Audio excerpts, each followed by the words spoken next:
What is going on, everybody? Welcome back to another episode of Independent Waters. I am your host, Mikey Manfredi, and with me, as always, is Zach Batista. Zach, how are you doing, my man? I'm doing great. As you can tell, both our voices are absolutely shot after this amazing weekend of indie wrestling. Yes. Our voices are absolutely destroyed because we just got done with the Collective Weekend in Indianapolis, and we had 5 incredible shows that we want to spew to you about today on our very special episode here live, still in Indy. Me and Zach are currently in the same room, along with our friend Ryan Neitzey. Ryan, how you doing, buddy? Hey, what's up, everybody? I'm doing well. I feel like my voice it was the best of the three, but I can feel it. It's a laid back episode of Independent Waters. It feels like. Yes, it is very much. Ryan definitely conserved his voice the best out of the three of us. Me the worst, which is crazy because I usually do the most talking on this show. But other than that, though, I'm doing really good. I thought we saw a lot of great wrestling this weekend. All five shows we saw in person, I thought were very, very good. There's some things at every show, but other than that, like, I still had a lot of fun, and I think it was totally, the question of whether or not the weekend was worth it. I feel like it was. It's tough to say as long as we don't get COVID. Yeah. Oh, that's the real test when we get back. I personally think it was worth it because it gave me like a little bit of like. It gave me something good to look forward to, even though our original trip of this got canceled because we were going to go to the Tampa one originally. Yes. We were going to literally go to like 5 of the shows happening in the Florida gig. Yes. There was a bunch. I think we had 7. I think we had tickets to 7 shows in Florida. That sounds right. That sounds more accurate. I know we had the Supercard of Honor and like Prestige and we had some ones that got canceled, yeah. And then we got the Collective. Then we got the Collective. So Spring Break and Barnett, thankfully. Hey, we did salvage a good week. Like I said, I think we did salvage a good weekend. I thought it was great. This was I had a great time. These shows were sick. Oh, so good. And for those of you who don't know, Ryan Neitzey, now that I'm getting to it, he is my co-host on Hit the Books that you can listen to every Friday on the Hit the Books Network. A perfect plug. Nailed it. Perfect plug. Absolutely nailed it. So today we have a special episode. We're not going to be going over matches per se, but we are going to be just kind of giving a quick review of each show that we went to this weekend and just picking out some highlights and lowlights of each show and saying how we liked it. If we went through every single match, guys, we would have to go over like 40-something matches. Yeah, this would be like a really long show if we did that. I tallied it, didn't I? What did I say? 49, 42? Yes. What was it? Something like that. Yeah, we watched like over 40 matches. I remember going into Shimmer, we were at 32 or 5, and you said we would hit 40 by the end of the night at least. Yes, I think at Shimmer we were at 32, and then at the end of the night it was 49 or something. Ridiculous. So much wrestling. Also, we're going to plug an honorable mention show of Glory Pro that we watched, but not live in person. Yes. Yeah, we bought this. We bought the pay-per-view when we got here, but we didn't watch it live. Shout out to AJ Gray versus ACH in that show. That match is great. If you have any time, go watch that. Yeah, I can't talk on that match very much because I kind of missed it. Mikey was shot. Yeah, I was pretty shot from the trip up, and no offense to the competitors. I'm sure they did great. I was just very tired, and I fell asleep during that match. Yeah, Glory Pro, obviously this is the show we didn't see live. We saw through Fight TV. Mm-hmm. It was a very solid show. I also missed a couple of it because at one point I took a shower. Mikey, this was the show, like, we were still... We're getting like settled in is the best way. We were getting settled in. We already drove up the night before, but this was now us. Like, we woke up, we recorded Hit the Books, and then made some lunch, and then like we're making lunch. Like, we finished recording Hit the Books, and it's like, I think it was like this show started at 3 p.m. I think it was. Yes. We finished recording at like 2:30. It was like 2:30, and we were like, okay, we need to get our shit together. So it was like we still had showers and food to eat and stuff like that. So there were, obviously we can't give a full review of the show, but it was in there. A lot of us missed a lot of parts. But I really liked AJ Gray ACH. That was the main event for the Crown of Glory title match. Mm-hmm. Really solid wrestling on both of these parts. This was obviously their big storyline going in, sort of. ACH just putting on. ACH is this like new indie character where he's just like he's not cocky. It's like just the confident heel. Like he just knows that he's good. It's a very similar character to sort of like how Alex Shelley has been doing on the independent scene recently, especially like in Black Label Pro. It's like he's not cocky or anything, but he's definitely like doing some sort of like kind of heel moves. Yeah, like he knows he's good, and he's a bit of an ass about it, but he's not like in your face awful about it. Exactly. And AJ Gray held his own as well. I found out a couple of days later that AJ Gray has wrestled this entire weekend with a what was it? Cracked rib. It's insane to pull off a match like that. Yeah, nearly 20-minute match like that. Jesus, that's insane. Yeah. I mean, sorry, go ahead.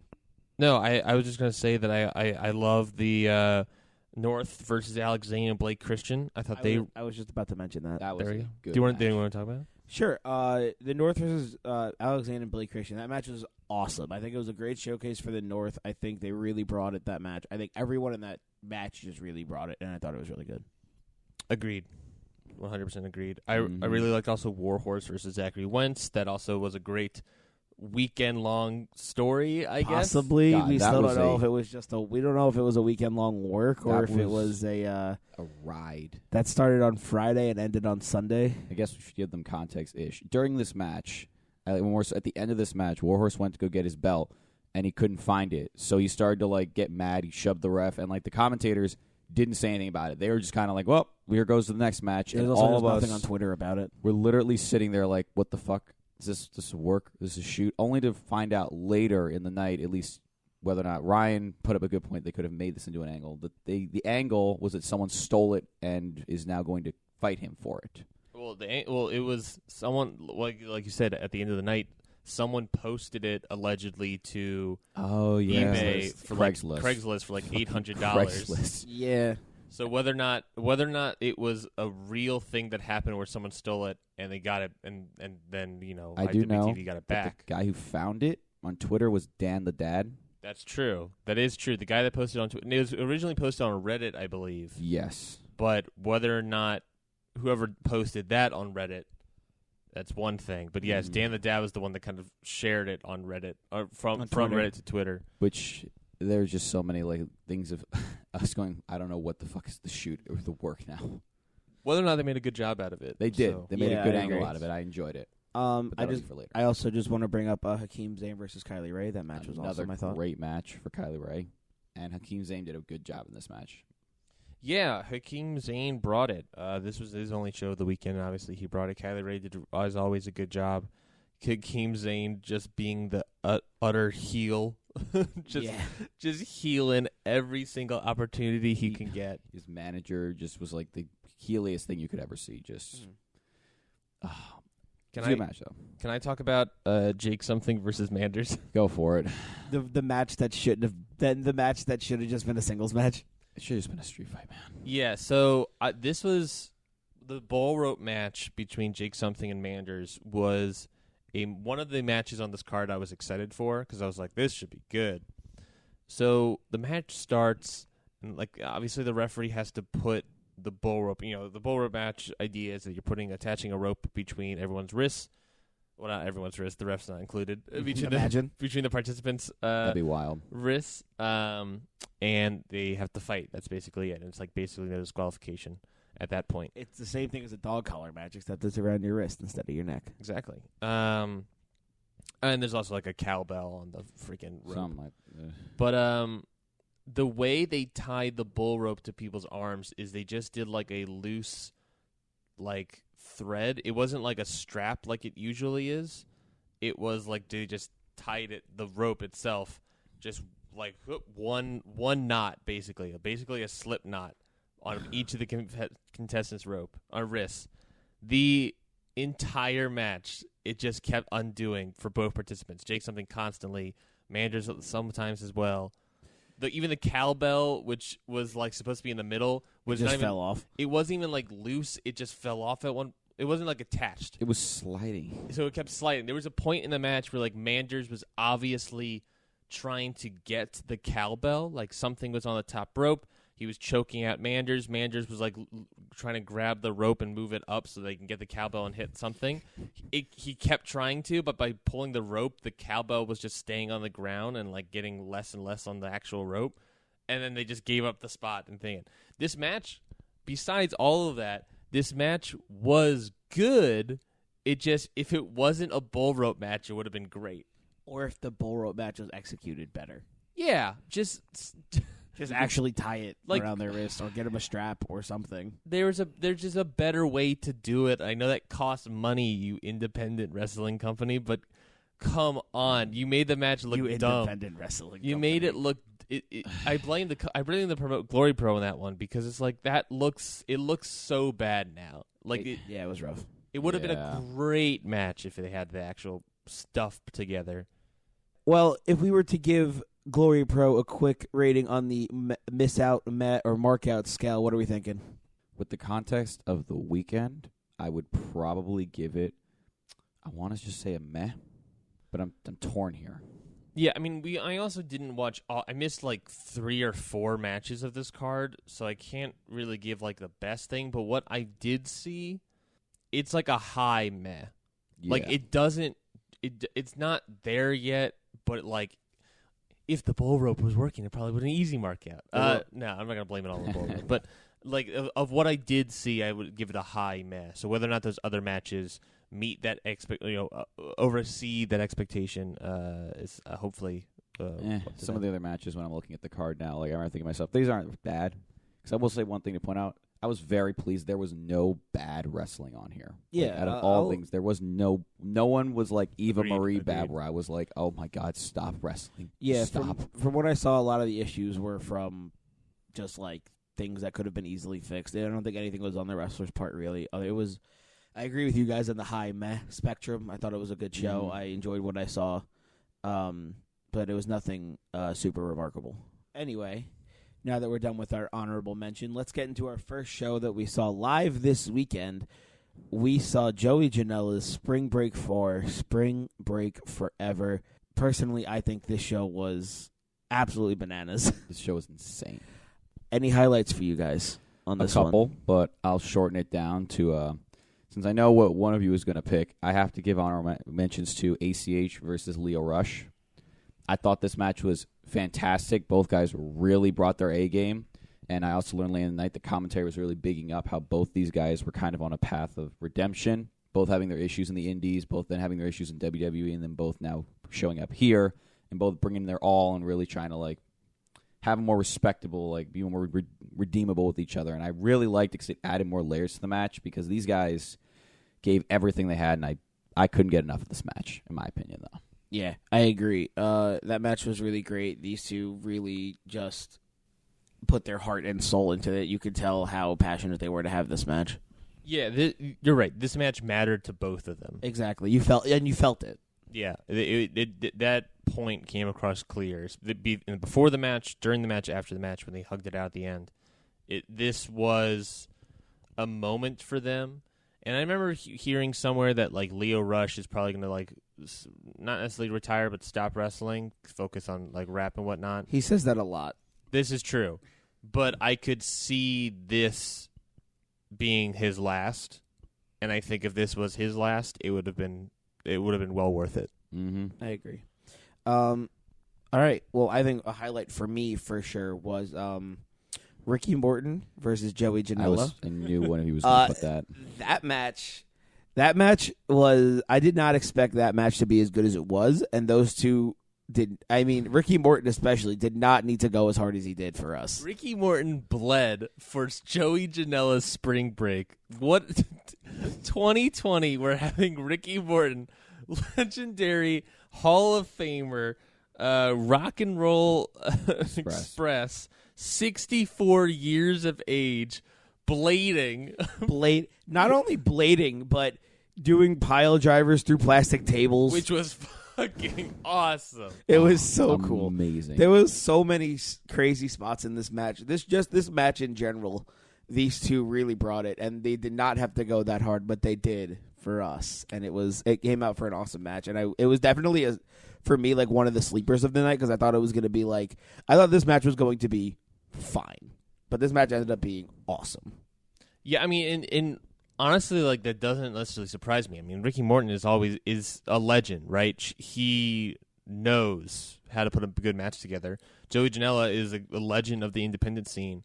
Put those two together, and what do you got? You got an amazing match where the story was just, I'm going to beat you up. I'm just going to beat the other person. And that's the simple story. Ricky Janela was going with the whole like not having legends overshadow current dudes, something like that, like legends, something like that. I feel like I heard him say something like that in the match, but granted we were far away, so yeah, that's true. Ricky Morton just brought. It's just the most surprising thing to me was how much Ricky Morton brought and how much he could still go. Canadian honestly. Destroyers out the water. How with his age, it's amazing how much he was able to pull off in this match, and I give him 100% props for this. Took so much punishment, and Janela took so much punishment. Morton took so much punishment. These two just put each other through the ringer, and it made for a great match. The crowd also was so into this, so like this match was bumping basically. It's almost like if you put on a good match, the crowd's gonna like it.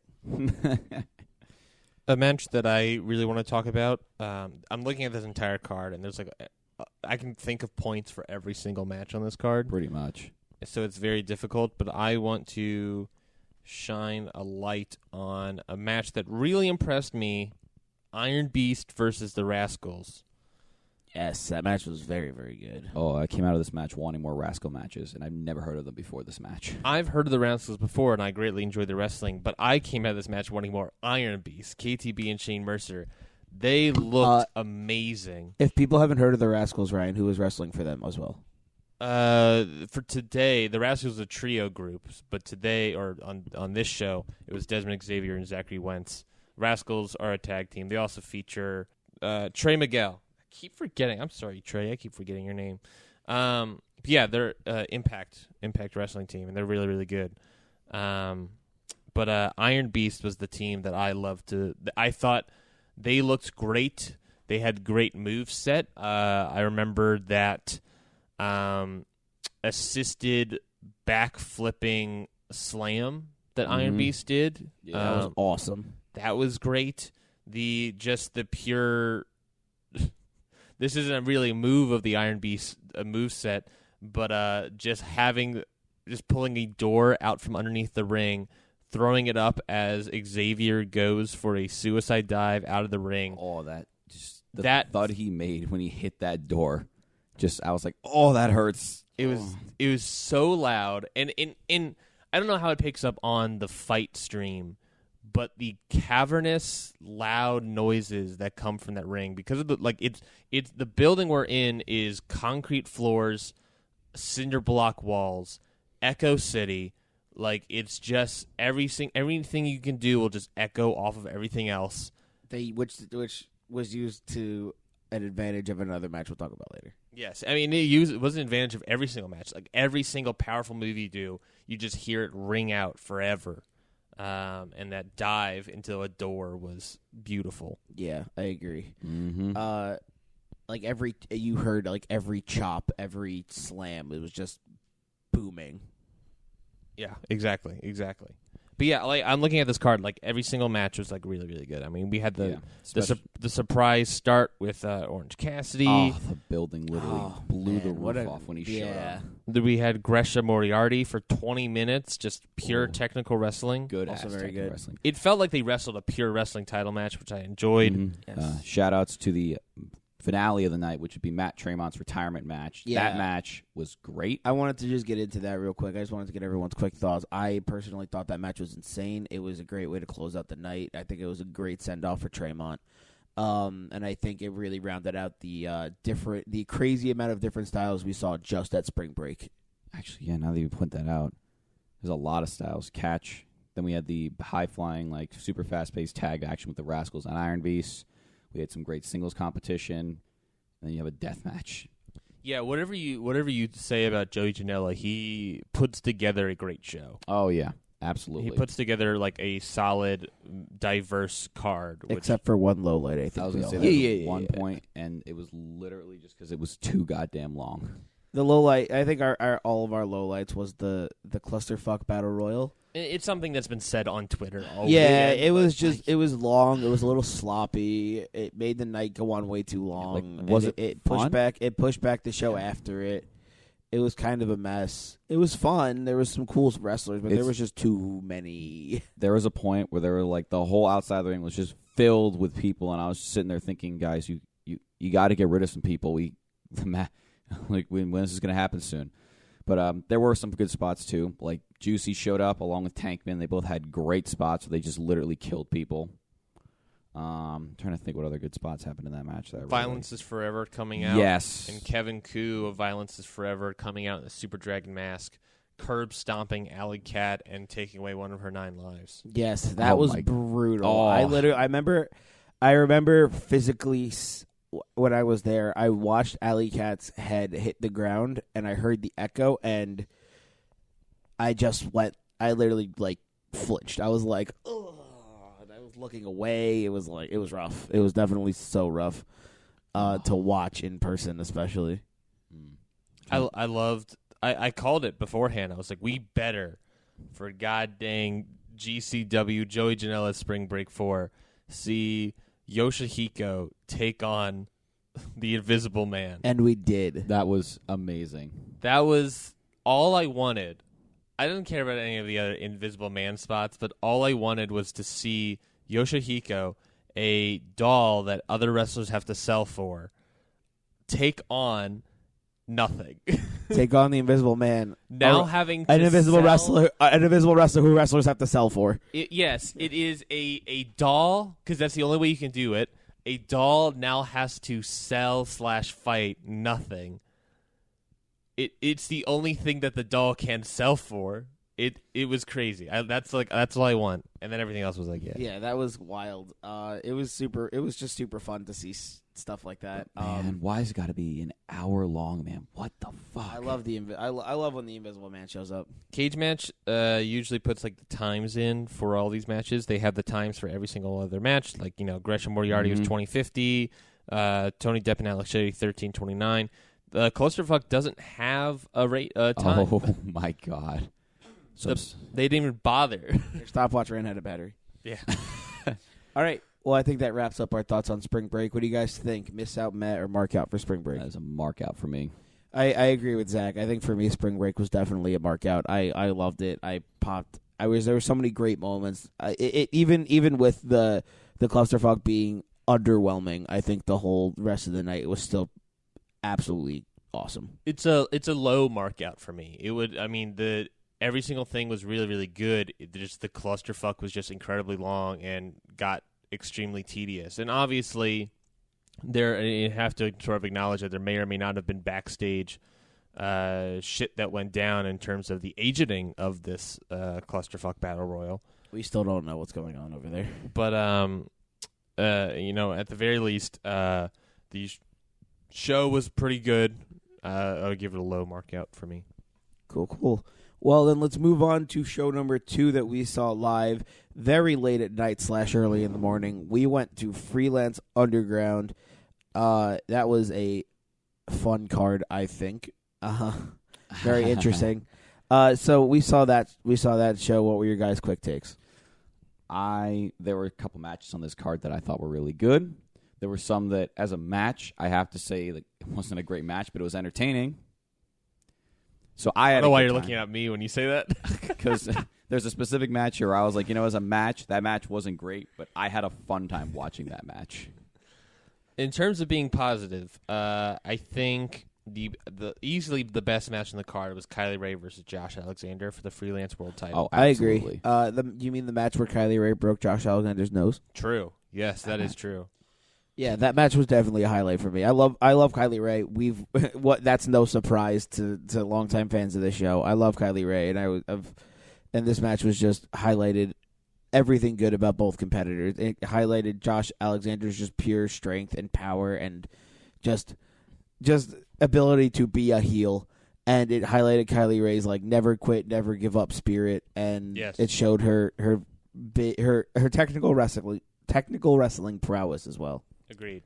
I have to say, one thing is You have to remember that when we saw this match, it was like 2:30 in the morning, and Yes. she and Josh Alexander and Kylie Ray energized the building. I specifically remember there was a point right before the finish where everyone was like on their feet, were like super energized, yelling at Josh, just fucking tap the fuck out. And when he did, the building blew off the roof.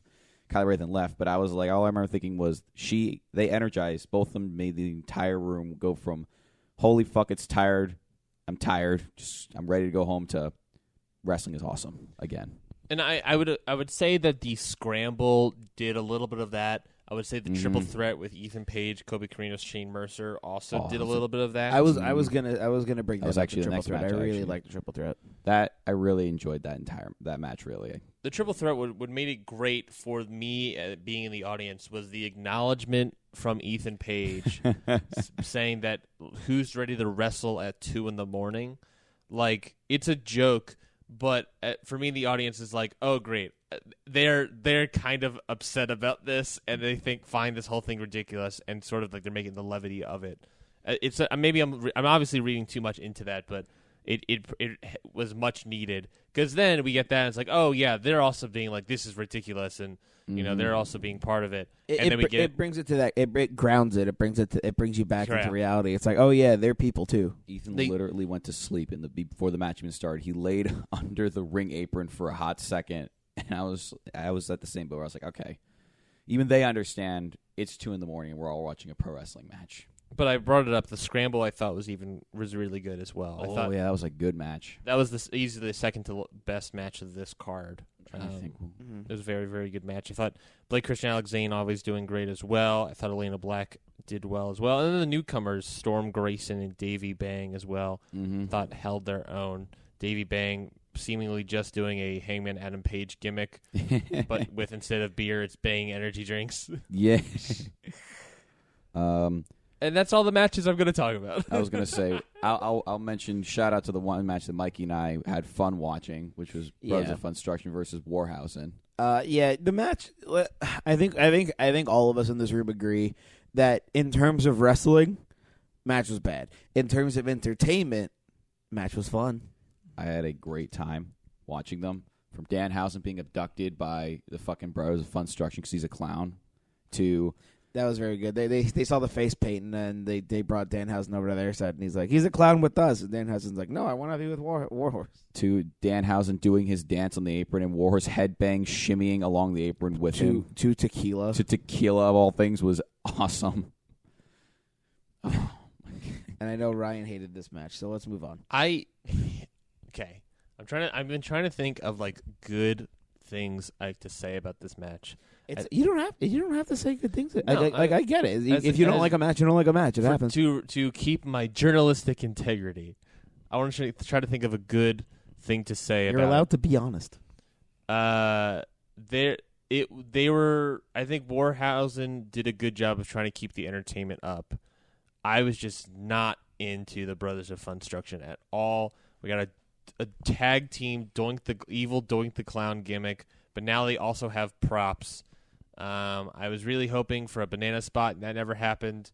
Banana peel slip on the Tequila, that never happened. I think that's a missed opportunity, and that's also why I think it's bad. But besides that, I've been thinking about it as well, is that I don't know if I was upset about this match because of what the match was, or if it's because this is a comedy tag team match at 1:30 in the morning. Like, if this was like if this was at 6 in the afternoon, maybe it would have been better. But the fact that I'm watching this at 1:30 in the morning is like, this is not what I do not want to be watching this right now. I want to be like watching something else. If you put the triple threat here instead, I would have been like, oh great, and then I get into other things as well. Like this set me in like a bad mood for like the rest of the card, and the scramble helped get me out of it. But yeah, I mean, Ruffo the Clown and Yabo the Clown, I have no interest in seeing them wrestle again. That's fair. I wasn't really into that whole gimmick either. It's like I don't know. I just don't think a clown. Like I don't even think a clown gimmick is just very funny at all. And what's with Freelance's obsession with clowns? Frank the Clown, those two clowns, half of Robert Anthony being a clown. 3.5 clowns Robert on the show. Had pants who just as clowns. Another part of the show did win a title off of Effie that night. This is true. I have to point out here, Indianapolis fucking hates Frank the Clown, man. Every time he showed up, all I heard in the crowd was like, "Fuck you, Frank," or like, it was "You went to college for 2 years, Frank, and you still fucking suck." Rough I was just night like, for Frank. "Damn, dude." Fuck. All right. Well, with that out of the way, what are we giving Freelance Underground in terms of miss out, Met, or mark out? Miss out. Fair enough. I mean, it's a high miss out, I guess. Like there's high miss out. Like if they ever post it online, like if I'm not gonna say drop $13 to watch this show, but if you get a chance to watch Kylie Ray versus Alexander, do that. Besides that, you don't need to watch this. That triple threat. Besides that, you don't need to watch this pay-per-view. It was not. Yeah, it was pretty not much. Worth. I was going to give it a meh, and I was literally going to say it is saved for me by the scramble and by Kylie Ray versus Josh Alexander in the triple threat. Those three at the end brought my rating up for this. Yeah. All right. I think I'm in Ryan's camp here. It was a high miss out, except for some like small highlights that kind of almost brought it to meh. But I think it was low really meh there. for me. Like literally like a low ass. Like you are lucky Kylie Ray and Josh Alexander put on that good of a main event. Yeah, or else that whole pay per view would have been a bust. I think. Agreed. Anyway, next up, we're moving on to our next live show, which is BLP Threat Level Noon. The show with 8 curveballs. It's cursed, man. I mean, yeah, you have to. If we're talking about this show, you have to talk about the fact that so many of the wrestlers the advertised wrestlers for the show were not there. It was Carlito and Chris Masters, Fred Rosser and Darren Young. Sorry, Fred Rosser and Heath. Kylie Ray, Isaiah Velasquez. Tankman was not there. They said he was attacked in the back, which it became part of a storyline, but then he also showed up at Bloodsport later that day, so maybe he got better or whatever happened. Who knows? But he just never showed up for that. And then Gary J as well did not show up for the scramble, but then obviously he shows up later in the show, so I don't know what happened there either. I feel like we missed something here. Like, if there was an angle, if it wasn't, it was just, I was literally the whole time going like, this pay-per-view is cursed. Yeah, I mean, they talked about, the boss like sent a tweet where it was like, oh, this when we send 8 curveballs. And maybe it's because like Tankman and Gary J didn't show up in time. And so they just cut Tankman altogether and used Gary J in a storyline. Maybe. But if they were there, and part of your storylines for the show was for them to not be in the scramble, or not be in the scramble, not be in the fatal 4-way, or just the 4-way, I should say. Scrap it. You already have 6 people gone from your show. Don't force yourself to scrap 2 more. Yeah. I feel that. I don't know what level of it was storyline, but if you are doing these storylines and you already have 6 people gone, don't force yourself to lose 2 more. Yeah. Yeah, that was definitely a weird choice on BLP's part. But, however, with all those curveballs mentioned, I still think this show was awesome. This was amazing. The show, for what's this was a great card. Amazing. Especially, like, even with everything that happened, this card ended up being really, really awesome and really, really good. And I think a lot of the matches really, really shined. Let's just talk about some we could go on about this show for hours, but let's just each give one highlight that we had. Zach, you go first, bud. I'm going to have to give it to, since I know that you're going to pick the other one that I was going to do, I'm going to go with, it was Blake Christensen, JD Drake, Ethan Page, and Alex Zane, I think it was. Yes. In the Fatal 4-Way, impromptu Fatal 4-Way match. Considering the fact this match went from 2 guys in a Fatal 4-Way and 2 guys in a singles match, and they put it together, this match fucking slapped. This was great. Loved this match. Agreed. It was my first JD Drake match. Loved him in this match. I've seen Blake Christian all weekend. He's awesome, by the way. And Ethan Page and Alex Zane did a damn good job with this match. I've been watching a lot of Evolve, and JD Drake has been someone that I've been becoming a huge fan of. I think he has all the talent in the world. I think I think he can easily be used a lot more in a lot of different spots. Obviously, he didn't. When Evolve collapsed, he didn't choose to go with like WWE or anything else, or presuming he didn't give him a contract for whatever reason. But JD Drake is great. He is amazing talent. His size, his look, I think, is great. He comes out immediately. This match was supposed to have Calvin Tankman and Isaiah Velasquez in it. Both those guys are out. They just put in, like you said, Blake Christian, JD Drake into this match because they were supposed to have a singles, and JD Drake comes out. Obviously, he has like a thing with Blake Christian because that's what their match was planning to be. Then he immediately takes issue with Ethan Page. I don't remember what the reason for, but I remember he said something like it. I think it was that Drake took off his towel and he threw it in the direction of Ethan Page, and it hit him, and he was like, "Oh, you want to just do that to me? Like you're going to do me like that?" And then from that point on, it was just kind of like, but I might be mixing the matches up. I know that happened in one match with Ethan. Yeah, but it was so great. That 4-way was just so. Yeah, that match was really, really awesome. And also I like the storyline inclusion at the end with Dan the Dad. Oh, yes, with Ethan Page going for the pin, Dan the Dad, someone he's been feuding with both on Black Label Pro and the Vlog. Yes. Tearing up the pin. Getting him out of the ring and costing him the match. Yes, that was very good. Ryan, quick highlight. Quick highlight. I mean, honestly, like you said, the 4-way was probably my favorite. But I am going to instead talk about, let's see, Shelley versus Henry as the opener. I thought that was really, really good. Mm-hmm. I thought that, this was a dream match for Anthony Henry. Alex Shelley coming out here defending the Midwest title, and, being that sort of cocky, confident heel kind of veteran that he is, I think put on a really great working the limb match, just constantly working Alex Shelley's leg, and hopefully wear him down. But ultimately, it's Alex Shelley's veteran maneuvers. And it is to say that the match got kind of messed up by awkward finish pin count there. Yes, but and both competitors didn't look necessarily happy about that. But other than that, it was still a very good match. I mean, it's what's disappointing about those awkward pin counts by referees is that it immediately deflates the ending of any sort of wrestling match you're watching. Mm-hmm. It could, it's just because then your audience is not celebrating. It's more I'm confused about what just happened. Exactly. Yes, that's always a rough thing when two people put on an awesome match and it's immediately just a little bit undercut by a weird end.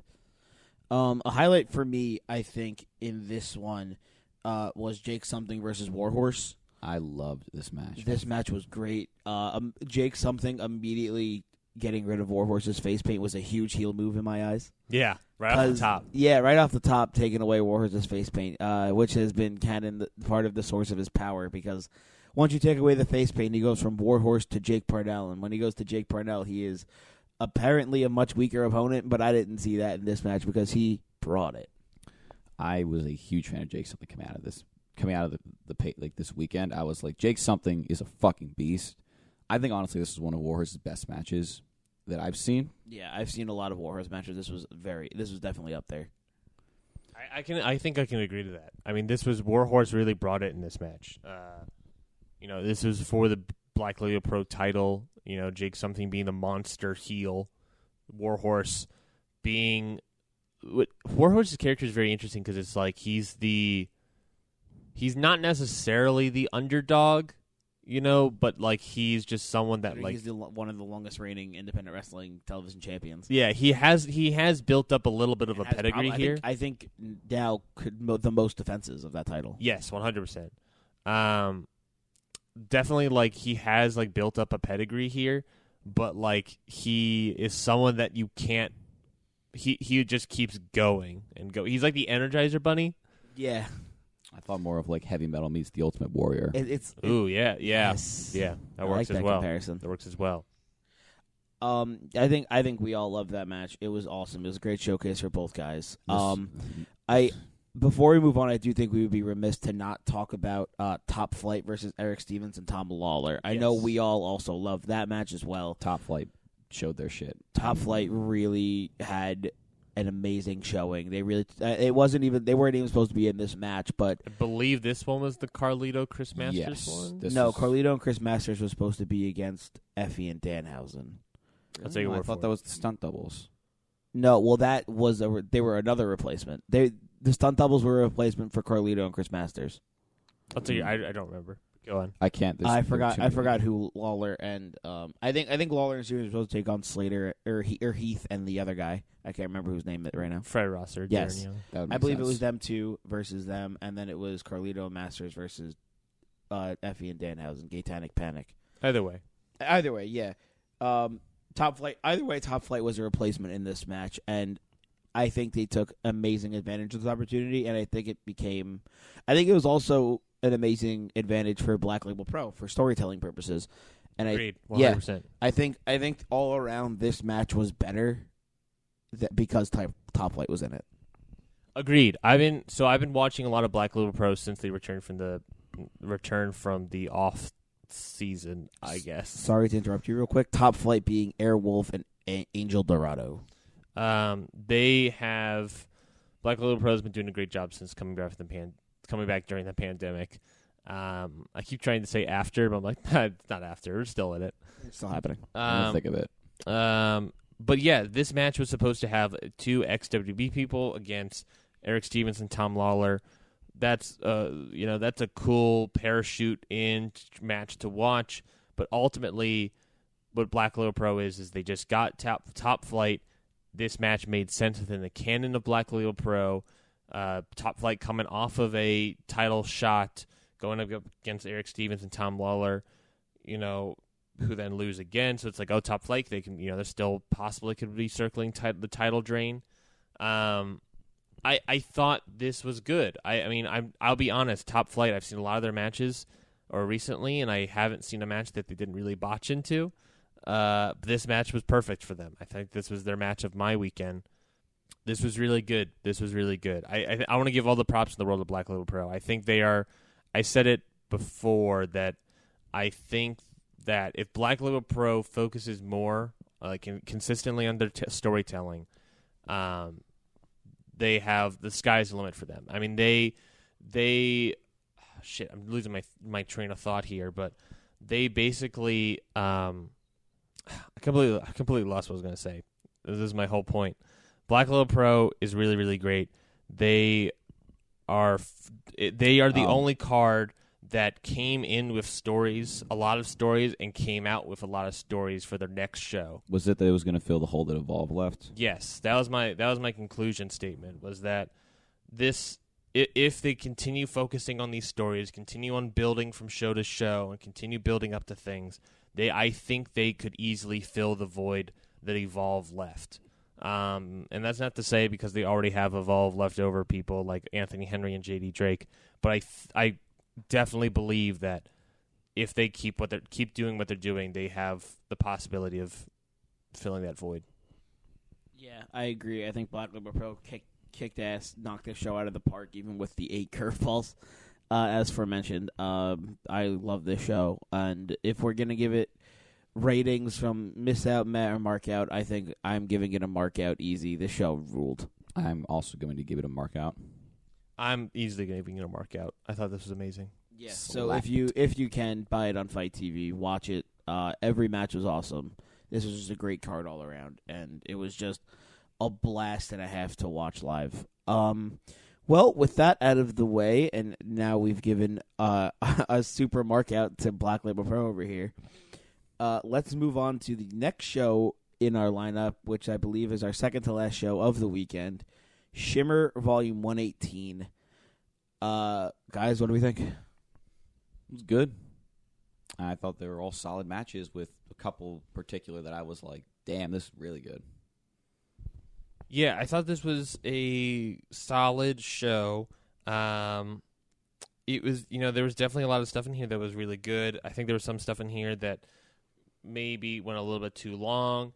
There was one fan that kind of ruined some things for a lot of the audience, and we'll get into that even more when it gets to Bloodsport. Yeah. But there was a lot of standouts for me. I mean, there were some women on here that I haven't seen wrestled before.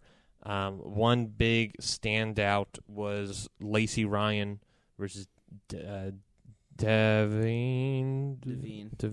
I believe. Davienne. Lacey Ryan. Never seen her before wrestle. She looked amazing in this match. She along with Iron Beast earlier was a wrestler that I want to see more of her. I think she had a great look. She had great speed, great moveset, great strength. I think she had all of the tools, and I can't wait to see more of her. I think she is someone that sky's the limit for her at this point.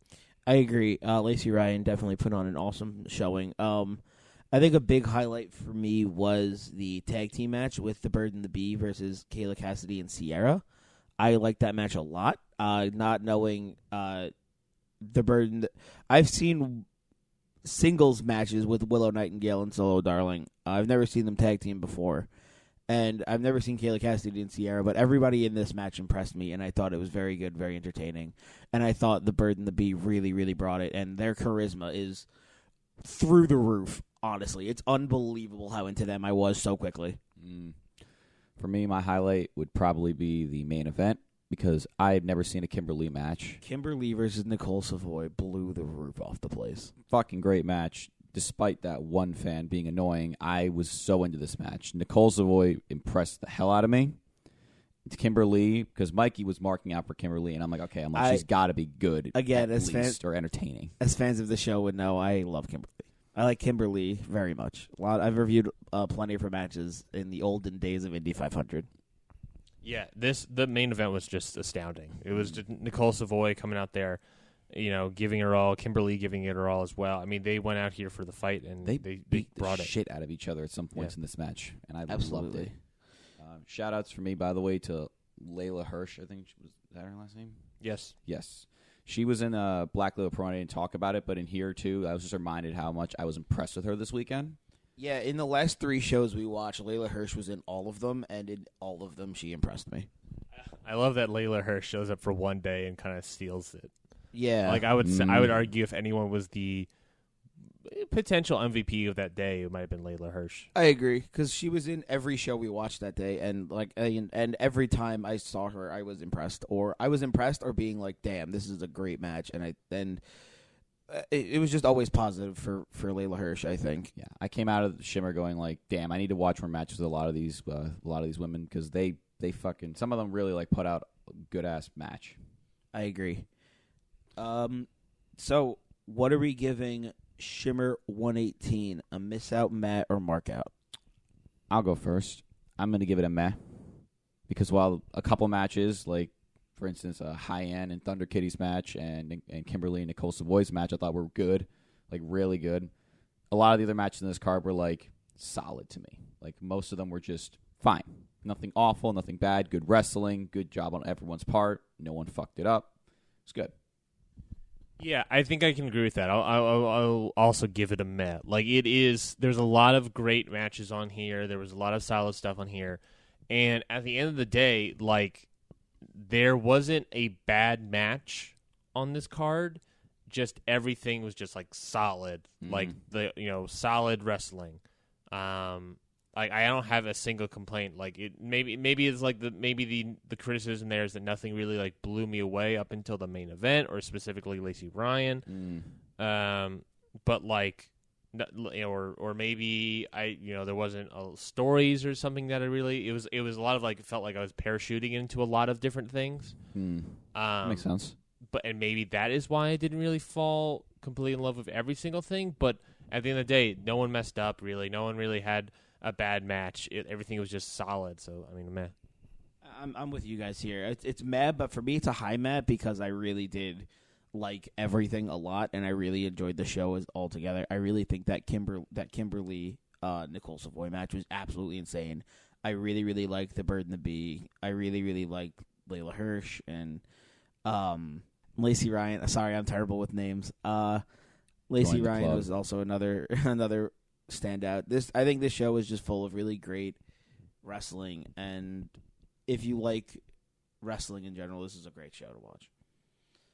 All right, well, that brings us to our last show of the weekend that we saw live, Josh Barnett's Bloodsport. What did you guys think? One word. Amazing. One word, 2 syllables. 2 syllables. Oh, no, 3 syllables. Amazing. I fucking love this entire goddamn... This show was fucking amazing. Yeah, I thought this was great. This is my show of the weekend. If you've listened to me talk about on Hit the Books or when I guest on Indy 500 before, when I'm watching wrestling, I'm looking for solid wrestling. You know, I'm a big fan of that sort of technical style, that, you know, the power style, less, you know, not necessarily flash is bad, but just, you know, less flashy. It's also not old school. I'm just looking for good, solid wrestling. And obviously with Bloodsport's the whole thing, that sort of work shoot style that, you know, of old Pancrest, UWFI sort of thing, that, you know, a work shoot style where they're coming out here and it's just a fight. The fact that there was a million people not a million, but a bunch of people in here in a 100-degree thing, felt like it was underground fight club, which is the exact atmosphere that you want for Josh Barnett's Bloodsport. I think that was the coolest thing about it for me, was the atmosphere was perfect. The concrete room, the cinder block walls, everything just felt like you said, it felt like that underground fight pit, and it was awesome. Yeah, I thought the show was great. Every match on the card was really, really good. I just loved it. I'm going to be honest with you guys. I went into Bloodsport expecting to be a little underwhelmed because this is not my style of wrestling at all. Personally, I am more of the type that likes a lot of big spots. I like a lot of story. I like when it's entertaining. I like a little bit of comedy mixed in as well, of course, because I love stupid stuff sometimes, you know. I was never really a fan of just wrestling like this, very technical, the catch style, very technical. For me, I always found it a little boring. But Bloodsport absolutely blew me away. I will say I came around on it. This was absolutely insane. This card was nuts. One of the immediate highlights for me was the opening match with Simon Grimm and Matt Mikowski. When Matt Mikowski, I think, was dominating that whole match, but then Grimm was on the back foot for a good amount of it. Yeah, but then Grimm hit Mikowski with a German suplex, and it knocked him out, and the match ended, which gave me which immediately cemented the idea of, oh crap, I'm not gonna be able to predict these matches like I can do with some WWE style stuff or TV style stuff, and that was a big selling point for me because I'm I don't know what's gonna happen ever. Yeah. They can tap each other out at any point. They can knock each other at any point. It was a great opener in that sense because it told the audience, you don't know what's happening here. We're here to fight, and it could literally at any moment. And it immediately, in wrestling, when you're watching a show, it's really easy when you're watching a wrestling match, whether it be Black Hole Pro, Spring Break, any other matches we watched this weekend. It starts becoming you recognize those trends, recognize the story beats of where we're going with and this. Where the finishing spot, you could tell when it's starting to get toward the finish. You could tell when somebody's gonna have a comeback. You could tell there's always those things you can predict. But for this, it was the fact that it was unpredictable made it great for me. Yes. Oh my god, a highlight for me that I'll put out. Obviously, Moxley versus Dickinson was amazing, but I actually want to put a highlight to Tom Lawler versus Homicide, because going into this, I saw Homicide. I'm I don't know how good he's going to be, and by the end of this match, I was this match fucking slapped. I was this is a great ass match right Legitimately. here. Literally slapped each other a lot. They beat the shit out of each other. Some of the matches were heavily submission. This one, they were just punching the shit out of each other, and I was like, I'm all for this. Homicide, just the legend of this business. He is just you can look back, in NWA, he was having matches with Eddie Kingston, back in the old TNA days, part of LAX with Hernandez. Homicide's just a legend, and he can. What I liked about that match a lot, it was the mixture of mixed martial arts style versus street style. Yeah. And it was that combination of fighters that culminated in this match. It's a great match. I also loved how Tom Lawler looked so happy when he won. He was just running around the ring. It was great. Yeah, he definitely he sold it like a fight. Like he sold you see that happen in UFC all the time where they're ecstatic after a win. Exactly. He sold it like that, which I thought was good. It was good. I agree. That match was pretty good. I want to gush about every match on here, but I know we unfortunately we do not have the time. Ryan, what was the highlight for you? Like we said, there's a lot of great matches. I just want to give honorable mention to, obviously, of course, Moxley and Dickinson. Honorable mention to Tankman and James. But I have to talk about Davey Boy Smith Jr. versus Josh Alexander. This was a great match, a solid fight. Only 5 minutes and 1 second, according to Cage Match. So a very short match, but it was good. It was just two Canadian dudes going at it, just beating the crap out of each other. Davey Boy Smith wins, but with a power bomb, which I love because you sort of referenced it in terms of that half and half suplex that Grimm did to Mikowski at the beginning. That the power bomb from Davey Boy Smith is a re-legitimizer of the move. Yes. You talk about in wrestling that any of these moves can put away any of their opponents. And in this match, the finish was that Davey Boy Smith Jr.'s power bomb, his sort of glory bomb sort of thing, was so devastating. You could hear it reverberate throughout the entire auditorium, that it was so devastating that it knocked out Josh Alexander. Got so much height on this thing, and then Alexander hit the mat, and he didn't move. He didn't move. He didn't move for a good bit after that power. Whether he was actually for some reason knocked out, or if he was selling, probably wasn't. But that was great selling. So I was like, damn, he's just out. He's gone. And I also have to reference that I did the math. So Mikey knows this. Zach knows this. I am an insane person. So I have this I'm one of those Google spreadsheet kind of guys where I have all of my matches and ratings and whatnot listed on a spreadsheet. I've gone way overboard with it. So I put in all my the ratings for each wrestler, and I can tell who my favorite wrestler is based on my match rating. So I have this giant list of almost 500 wrestlers at this point rated. It's my own personal cage match. But I also have the list of matches and stuff, and it tells me other things.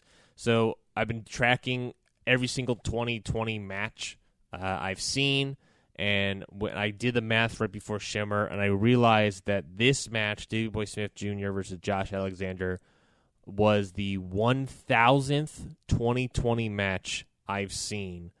What a good note for 1,000. Yes, what a good note. I thought this was a great match. But this has obviously those historical moments for me where I hit 1,000 matches watched, 1,000 2020 matches watched. I've seen more matches of other years, but this is the 1,000th 2020 match. I really try to make a good point of going diving headfirst into wrestling this year, and I watched a lot of matches from various promotions. Clearly. So many. Dude, 1,000 is insane. Yeah, and the fact that they nailed it here, I thought, boy howdy, they killed it. I loved it. I know we mentioned it a couple of times, but I do want to real quick talk about Calvin Tankman's match. That dude, Calvin Tankman and Alexander James. Oh my God, that match was 6 minutes long, but holy, did they absolutely beat the snot out of each other? Oh, it was amazing. Tankman had a weekend. Yeah, Tankman had a weekend, and he made the most of it. And this wasn't even the last match of the weekend, but he went out there, hyped up the crowd. Crowd was with him 100%. Oh my God, yeah, he had the crowd eating out of the palm of his hand. His charisma was through the roof, and just manhandled Alexander James. Yes. Just outpowered him. He ain't no small dude. I would say who is not a small dude He's himself. fucking massive. Oh, it was great. The crowd was so on his side. Yeah, for that. that was great. And one more match we also mentioned is, I feel like it would be a dishonor to just move past this, but Jon Moxley, Chris Dickinson. What? Not only was it a fight, but it was one of the most emotional matches I've seen literally this weekend. I think like throughout every match we've seen, it was unreal. I feel like the storyline here was Chris Dickinson trying to make a name for himself and beat Jon Moxley, and Jon Moxley trying to cement that he is the guy. Yeah, I loved it. You could the pure emotion both of these guys just showed throughout this whole match, and the story that was told there was unbelievable. And I thought this match was a great main event and a great way to end our weekend here. Mm-hmm. Yeah, I made a comment after this match, Mikey, where our weekend was capped off with Orange Cassidy and ended with Jon Moxley. Yeah, that's insane when you think about it. This match was great. This match was just great. It was just a great fight between Dickinson and Moxley. I tweeted my quick hot take, quick thoughts or whatever on every single match I saw this weekend, and all I wrote for this match was that was awesome. Like there's no words. There's no words. So it was good. It was unbelievable. Great time. And then of course Moxley cut an emotional promo after the match because Ryan called that immediately. I mean, we were taking bets on if Moxley would come out with the title, if he would cut a promo, Come out with pants or tights. come out with pants or trunks. Yeah, it was like we had a bunch of questions about Moxley, and the emotional promo was, I guess, a given. I will say, I do want to say that there was one really nice collective thread throughout the entire collective. Nice. Thank you. I tried for that one. There was just this sense of respect and love for wrestling and indie wrestling here. Every match, everyone shook their hand at the end. In other words, there was no disrespect. Everyone was just there to support each other. AEW's guys that were there all showed how much they were happy to see the indie scene was thriving. Jon Moxley talked about how much wrestling brings people together and how this event itself is just so important to show that indie wrestling is alive and still going, and how much everyone's there to help each other and just put on a great time for everyone. And it was really nice to see everyone in every match just have that feeling with them throughout it. I agree. Well, we do have to give this one a rating, guys. Josh Barnett's Bloodsport. What's your rating? Oh, I don't know what I'm going to do. It's a fucking mark out. Come on. I can't even fucking fake that out. That shit slapped. I'll say it again. Ryan? Slapped with a T. Yep. Slapped. So much emphasis on the Thank you, pop microphones. Yeah. I mean, this was mark out. I mean, this was easily my show of the weekend. I thought every match was really good. The women competitors was amazing.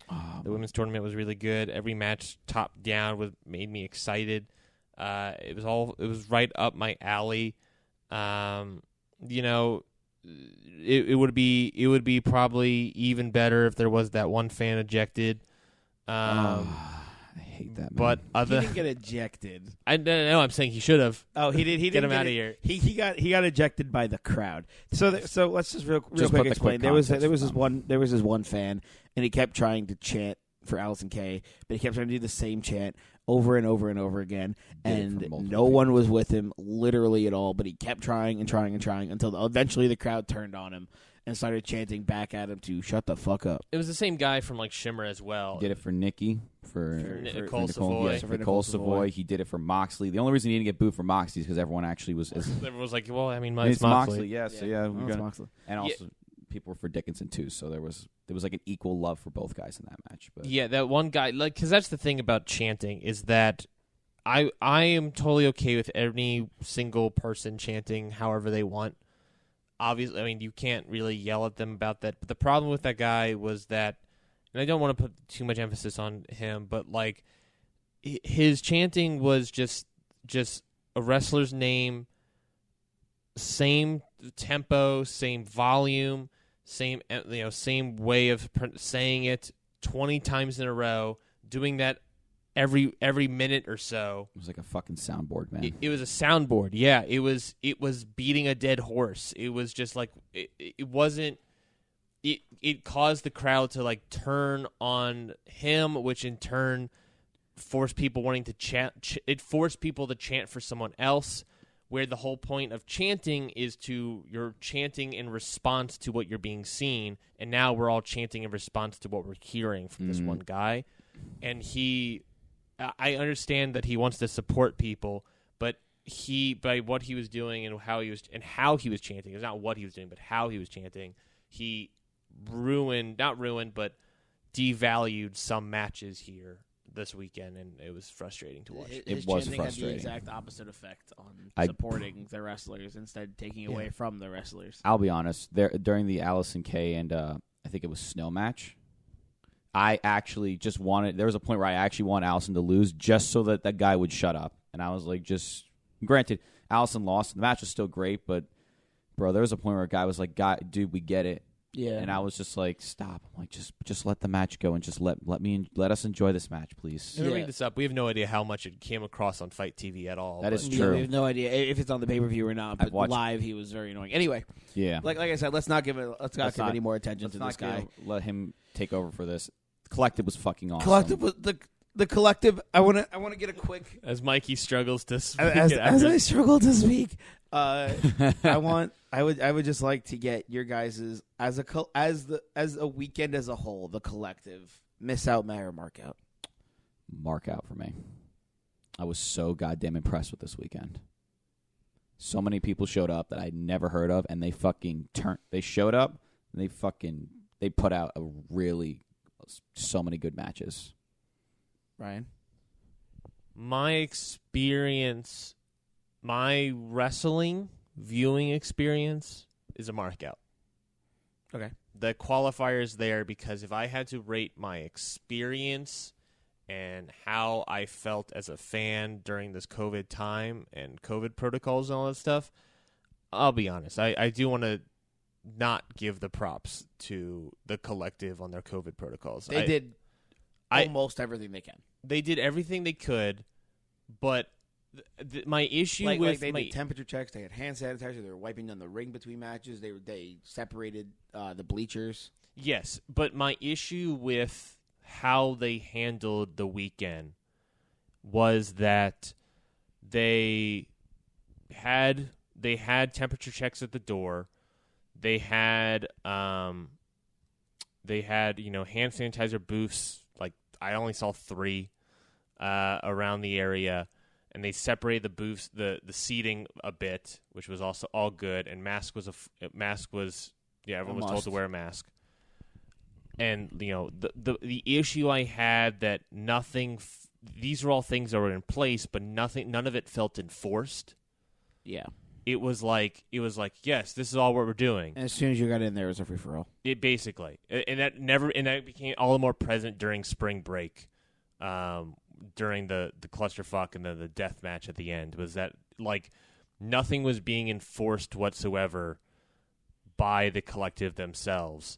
And I'm not saying that whole thing brings me down to a meh for the weekend. The whole weekend was a mark out, but I do want to bring this up that like I was disappointed in how things were in the lack of enforcement of COVID protocols. Like it felt like the most followed COVID protocol show was Bloodsport, ironically.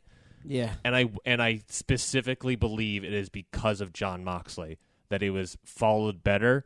Even before Moxley's match, they made an announcement: "Please wear your mask." Yeah, and then they did the match. Like I specifically believe that is why that show had a better presence. Because Moxley's taking it seriously. His wife had it. Yeah. His opponent had it. Like if he gets it, if there is a COVID outbreak this weekend, AEW, Impact, Ring of Honor, all these things. I guess Ring of Honor has their own bubble, but all these shows, like all these TV shows, will have Bad News Bears on their hands. Yeah, that'll be rough. Seating was a bit rough for me. There were points where people were so close to me, and I was like, "Bro, can you just back up?" Because it's please. the rows, the general mission seating, which was the bleachers around. They were separated by the rows, but people were sitting next to each other. Like there wasn't like a pod group thing, you know. And like that, it wasn't like necessarily a bad thing in that sense, but it was just like, you know, if you put down the tape along each row of bleachers, but then put like small blocks of tape, small sections of tape to like block out seating, that could have been better. I don't know. It was just I wanted to bring that up because that was an important thing for me, and I think point. I think it's also the elephant in the room. Obviously, is like how this is all happening during a pandemic. But I just wanted to bring that up because I was kind of upset by that, by how GCW Collective, what have you, kind of enforce these things. But other than that, it was the morning shows were very light people, so it was like not a huge deal at all. Yeah, and hopefully we're all good. Shimmer and BLP were much more fine, and freelance. All the less crowded shows seemed fine. Yeah, I mean because there's more ability to space people out. Yes. And they did have like both the garage doors open, but there was more of a utility thing, I feel like. But to allow air flow through the building, but still, it was just like, things weren't being enforced. I would have loved if they had some of their young boys or security guys or whatever to. Also, I don't even know if there was a security presence during this entire show, but that's another thing. That's a really sort of a thing that was just like, well, actually, now that I think about it, was there security?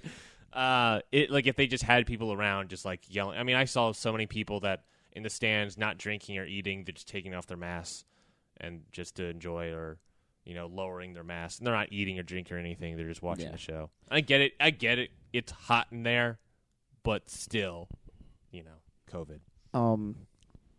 To bring us back on a little more positive note, please do, Mikey. my entire 5-day experience with you two is what made it a mark out for me. Is the camaraderie and friendship I got from seeing you for the first time since graduation, and being able to hang out with you more. Oh yeah, Zach. Sorry, I'm pointing at people, and this is an audio medium. Ryan, seeing you for the first time since graduation. Zach, hanging out with you more, and being able to just go on this trip with two other huge wrestling fans and being able to share the experience of wrestling with other people is something I don't really get a lot because I think in Jersey, Zach is like one of my only friends who likes wrestling. That would be a same here for me. And in general, it's like maybe 3 people, Ryan included. So it's not an experience I get often, but when I do get to have it, especially this weekend, it was amazing and super fun. And I don't think I would trade it for the world. So I give this weekend a mark out altogether, wrestling-wise and just hanging out with my friends-wise. Agreed. This is great. I had a great weekend with you guys. I love this weekend. I'm very happy that I decided to go with Mikey's plan. First time in Florida, and then going with it again. The first time, it was all the way back in February. I think me and Ryan started talking about, you know what we should do? Let's go see Joey Janela's Spring Break 4 in Tampa. I do live in Atlanta. It's only like a couple hour drive. It's only a couple hour flight for me, and it's not that expensive. Yeah, I remember. And then we got Zach in the loop because I was like, hey, let's get more the merrier, right? The more wrestling fans, the better. So I got Zach in the loop, and then, everything happened, and it got delayed until October, and now we're here on our last day of being in Indy, and I had a great weekend. I loved it. I had a great wrestling weekend. All the shows were awesome. Everything was just great.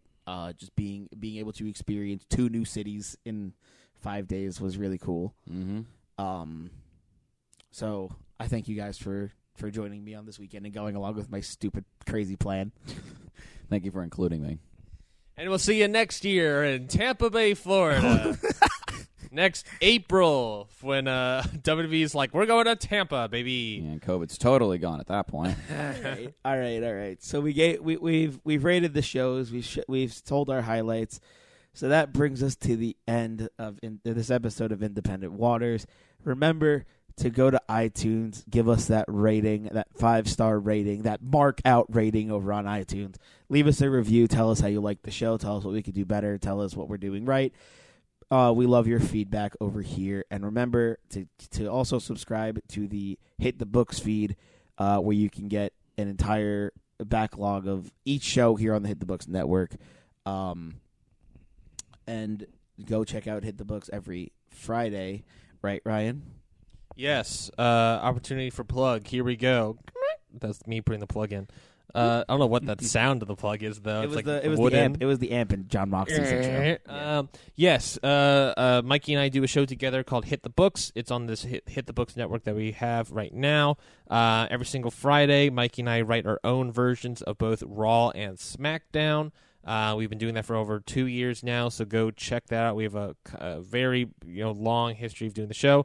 It's a lot of fun. It's a puzzle. Doing the show is like a puzzle, but you have to make the puzzles. And I do want to say that also this Friday's episode is going to feature Zach Bautista himself. Absolutely. Where he's writing his own version of NXT. So definitely check that out. And I just want to plug, stay subscribed to the Hit the Books Network feed. Obviously, there's also subscribe to the Indie Waters feed and whatnot. But we have, I just want to say, continuously, we have some changes moving forward. And I'm going to announce a new show that I'm going to do soon as well. I guess that's my first teaser. A new show. A new show is on the horizon. Ooh. Suspense. That's legit my first teaser I've actually said on audio. Interesting. So there you go. Free for Independent Waters listeners only. All listeners. If you just listen to the main feed, you listen to it too. But yeah, so I would say definitely, if you're a fan of Hit the Books, I definitely would recommend subscribing now. Very big changes coming down the pipeline. Yes. Very big, very good changes, not bad changes. Yes, I hope there's enough evidence there to suggest what's happening, what we're doing. But we'll hopefully announce that. Probably announce that definitely announce that in the next couple of weeks. But maybe next week or so we'll announce what officially that is. Yes, and remember to go check out our website for any updates like that and anything that has to do with this network. You can go to htbpod.com, or you can follow us on Twitter, at Hit the Books Pod, and subscribe to our YouTube channel, Hit the Books Podcast. Where you can get literally everything that has to do with this podcast, any of our wrestling thoughts, stuff like that. Go subscribe there. And I think that about does it for plugs. So I think we're going to wrap it up here. And everyone, always remember, there is a giant sea of independent wrestling out there. So never stop exploring. I'm Ryan. I don't have a thing in this outro.